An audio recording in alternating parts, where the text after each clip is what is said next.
Hello friends, welcome or welcome back to the channel. I hope everyone is doing well. If you're new here, hi, hello, my name is Maggie, and today we're doing a special tutorial per request from my friend Allison. She wanted me to duplicate this little stocking ornament, and she said, do you think you could talk me through how this was done? It was a childhood ornament that my Sunday school teacher made for me in elementary school. I'm trying to duplicate it. And I asked what kind of crochet skills she has, and she said that she's able to do a simple single chain, not a single crochet, a single chain. But that's totally fine. Whatever skill level you have, you can totally make these. And we're going to get down to the table and get started and see what kind of supplies we need. All right, we are down on the desk now, so let me show you what you're going to need for this craft. You're going to need some Christmas cards. That's what Allison requested that I would use, and that's what was used originally. So I have a couple. These are a few that I already cut out, but we can still use them. I used a template, so I have this, name tag / Christmas tag, like gift tag, like this one, and then I also cut out a stocking to match the one that she made. And then we have hole punches. So the standard hole punch that is like this is a 1/4 inch. That's what I used to make these, but going off the picture, which I'll show here again, it looks like they used a smaller one, so I got this one from Hobby Lobby. This one was just a standard one from Walmart. This one was from Hobby Lobby, and it is an 1/8 inch. You can tell right there, it's fairly small. They also did have this size hole in the regular hand hole punch as well. You can use either one, obviously, as you can see. I use the big hole punches, and if you're doing this with smaller kids, I think it would be best to do it with the bigger hole punch, just so they're not struggling as much. I would say this one is optional, but I think it's helpful, is a paper clip or a binder clip. It just helps when you're cutting. This stuff is a bit slippery, and paper does tend to move around a bit. Then we have 2 crochet hooks. So for the bigger holes, so the 1/4 inch ones, I used a 4mm. But then if you used a smaller hole, I would recommend a 2.75mm, possibly a 3, but I tested that out over on one of these. There we go. And 2.75, so these are how small the holes are. And I feel like 2.75 fits the best in that one. And then you're going to need, I would probably say 3-weight yarn. I used 4-weight on this one, but I'm going to use 3-weight, also known as DK weight yarn, on the one with the smaller holes. So that's what you're going to need. The template's optional, but I think they're really helpful, especially if you're going to be using this with little kids. So let's get started. Getting into it, I also forgot to mention you will need scissors, of course, to cut out your shape, whatever that may be. So I've decided to use this one. I've already used this piece right here, but I'm thinking this little church scene right here would be really cute on a stocking. So I'm going to place that here. And I would say, as far as template size goes, this is about 3 to 4 inches, and this one's a little over 3 inches. You don't want to do it too small because the holes do cut into the picture of it. So for that, and then this is where like the paper clip or the binder clip might come in handy if you want to pin it down a little bit so it doesn't move too much. And then you're just going to cut around the shape.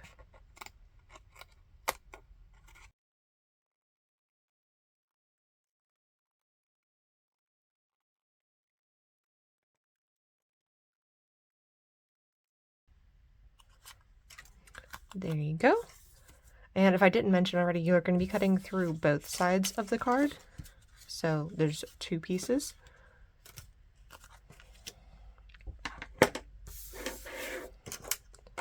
Next, you're going to be cutting the holes. So either grab your 1/4 inch or the 1/8 inch hole punch. Again, I'm going to use the paper clip just to hold things together because you don't want the holes to be misaligned.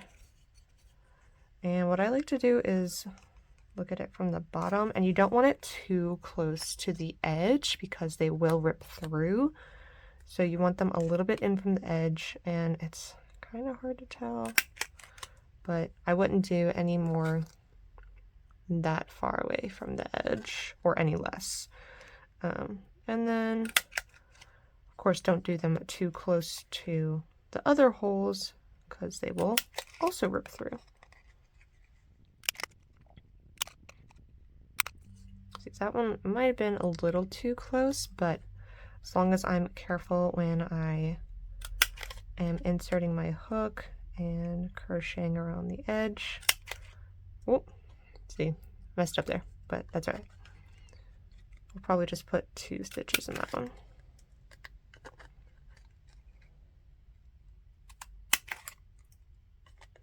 And you're just going to continue this all the way around until you get back to where you started. You do that and I'll be right back. So once you've hole punched all the way around, as you can see, I did accidentally poke all the way through on this side, and an easy way to fix that is, I don't have any tape with me, but if you take some clear tape and start it on this side and fold it over on the back and then repunch the hole, it'll just look clearer and you won't really be able to see it. And once you repunch the hole, it'll be fine. So we have that. And one thing Allison said in her description of the item is that it does open at the top. So in order for us to do that, we're going to need to take just the back first. If you're doing something like the gift tag one, don't worry about this. Skip ahead to when we crochet around the whole thing. But if you're not and you're doing one that opens at the top, maybe you want to put some money in there. You could put a cinnamon stick to hang on the tree, something like that. This is what you're going to do. So I have my 2.75 millimeter hook and I have my 3-weight yarn. You're going to start with a slip knot. So that's just going to be wrapping around your finger, looping it through like that. So you have a loop, an adjustable loop. And you're going to start maybe 2 to 3 holes down on the side. I'm going to start here. And you're going to put the loop on the hook, not super tight, and pull it through. Be careful because it will try to come off. And then you're going to yarn over and pull through, just a slip stitch and keep that on there. Next, you're going to start single crocheting. It's the only crochet stitch that you'll need to know for this, and a chain stitch. But so you're going to insert into the next loop or next hole, yarn over, pull through. So you'll have 2 loops on your hook. Then you'll yarn over and pull through both loops. Now in corners and around edges like this, where there's a lot of holes around an edge like this, not like this, just like around curves and stuff, you're going to want to add more stitches than there are holes. So in this one, I'm going to add 2 more single crochets.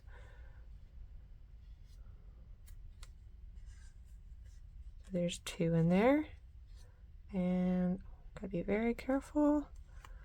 There's the 3rd one, and that just helps it to bend around the edge. And again, I'll show you. So you're going to insert the hook into a hole, yarn over, pull it through the hole, yarn over, pull through both loops. So you'll just end with 1. And this one we got to be a little bit careful because it is kind of close to the edge. Might help to just try to like wiggle it and don't yank it.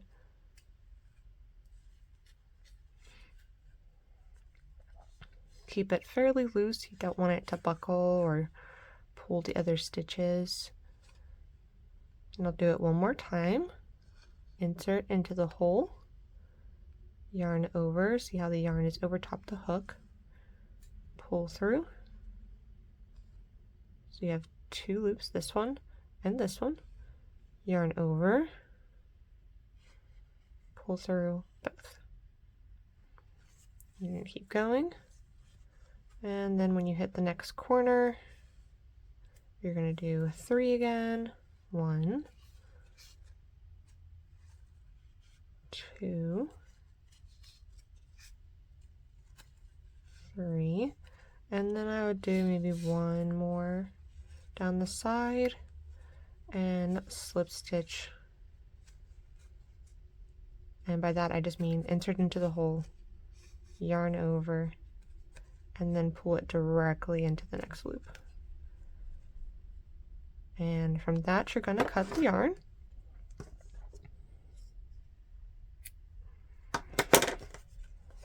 And you're going to yarn over one more time and pull through that loop. And that just secures it so it doesn't unravel.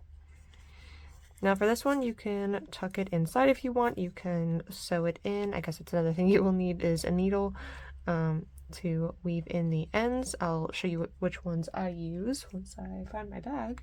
I'll pull that out in a second. But so this one you can just weave into the back here and weave this into the back there. Okay, so here's the needle. I love these needles. They're from Susan Bates. I think I bought them at Joann's and then Amazon eventually when Joann's closed. But these are really good if you have really short tails to your yarn, like ends to your yarn. It doesn't need to go too far. These aren't going to be washed or anything like that, so you don't have to worry about them unraveling too much. But of course, be careful when you're sewing in your ends as to not pull too hard and rip it. All right, now we're going to start crocheting them together. So you're going to line up the holes, and you can pull back out your paper clip or your binder clip to help make sure everything is lined up. And you're going to start the same way you did before with the slip knot, so around your finger, and then pull the loop. If you have an easier way of doing it, that is totally fine. All right, and we're just going to start somewhere. Let's start on this straightaway right here at the neck of the stocking, and pull through, yarn over to come back here to stick here, and then you're just going to start crocheting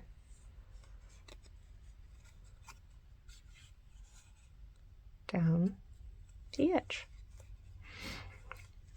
And once you get to, if you're not starting in the same spot as me, once you get to those previous holes that already have stitches in them from the back, you're going to stop.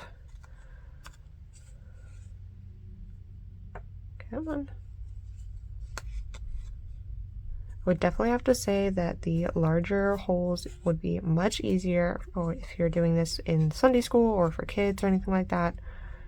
All right, so once we get to the top, which the back holes have already been crocheted in, we're just going to be crocheting in the front card here.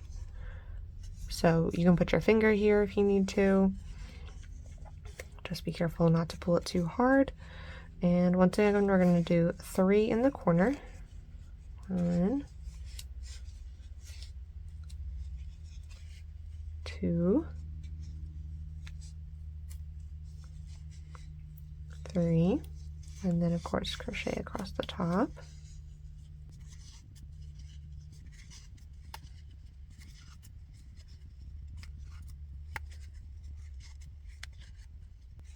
And then again at the corner we're going to do 3. You could possibly do a smaller weight of yarn, maybe a 2. I just don't have that thickness of yarn with me. It's not a yarn I use frequently. Alright, so we got this one, and then we're going to go back to this one. This hole right here is where we did the slip stitch. So I'm going to start with this one and start doing both, going through both holes again, the front paper and the back paper or card. So now we're going through both again, and you shouldn't feel much difference, but now it's both. So this top part, if you did it right, should be an opening, so you can put stuff in there. All right, we're going to continue down, and I'm probably going to speed this up. Well, maybe.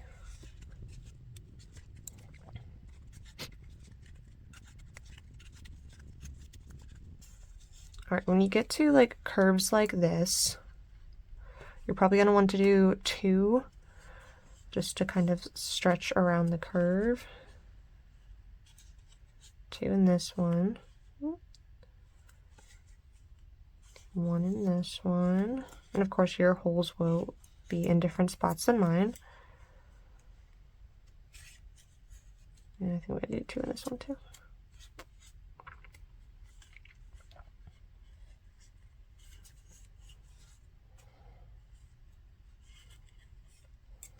So what that looks like is in around this curve and this curve I did 2. So I did 2 and then 1 and then 2 because that's where the curve is going.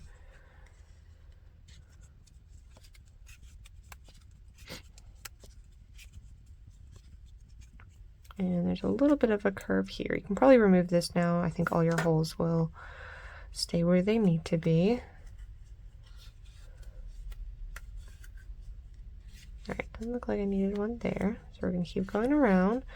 And I'm probably going to do 2 here because we're starting another curve. 2 here. 2 here.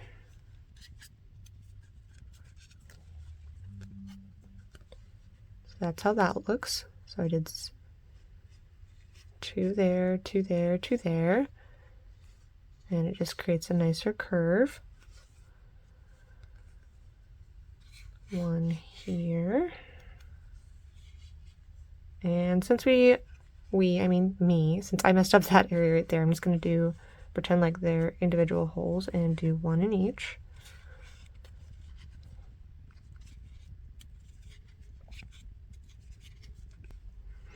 And I'm probably going to do 2 here. Oh, no, should be good. All right, so we're back at the beginning. And one thing I forgot to do was add a little loop, but you can do that afterwards. I'll show you how to do that. So that's how it should look. And then you're going to go into the first single crochet, which is this one. So this is where we started with just the slip knot. You're going to go into this and cut your yarn, and you're going to pull the loop. That's the easiest way. So you're pulling the loop through that loop and then through the other loop and then pull it off. And obviously don't pull it too hard. And then you're just going to sew that in. You can knot it in the back.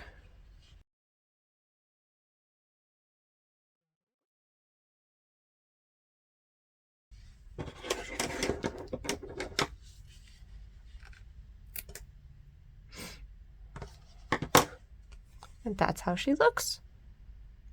And you can chain a little loop, or you can just, cut off a piece and tie a knot. This is how you could chain a loop. So you're going to go under 2 loops. You can do it on the front piece or the back piece, doesn't really matter, in whatever corner piece you want.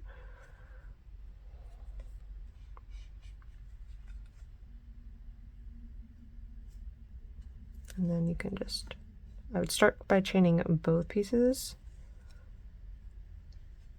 and then you're just yarning over and pulling through, yarning over, pulling through for however long you want. So that's how long it would be. I'm going to make mine a little longer. And then you're going to go back into the same spot, yarn over, pull through, and pull through. And then cut the yarn.